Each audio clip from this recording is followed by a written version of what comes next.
Day event. But before we get there, the Kansas Supreme Court was in town recently. The Kansas Supreme Court has been around for over a century, yet they made their first ever appearance in Manhattan this week. Channel 8's Brianne Smith followed the events during the visit. People don't like to go to court, but this week, court came to them. Some students would like to know more about a career in law. Haley Eiler, a junior at Manhattan High School, is glad she is finding out. I think it's important because a lot of students always have the interest of pursuing a career as a lawyer or a judge, but no one really talks about how you do that. The Manhattan High School government and history classes participated in an informal lecture Tuesday afternoon. For the first time in history, the Kansas Supreme Court is visiting Manhattan. High school students gather here in the auditorium to learn more about the court's overall role.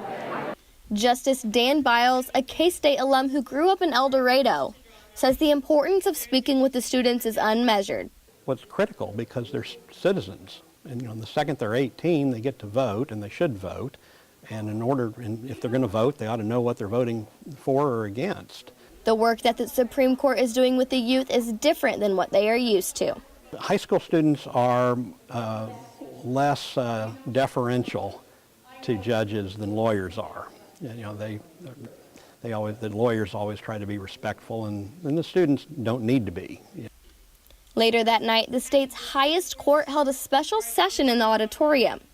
For Haley, she may have an opinion on the evening, but learned to keep those to herself when it comes to the law. He was just talking about his role and what he does, and more so about the importance of keeping his opinions away from his job. The Kansas Supreme Court will continue their tour around the state in the following weeks. In Manhattan, Brianne Smith, Channel 8 News. The Supreme Court visited many other high schools in the area and will continue to do so in the next couple of days.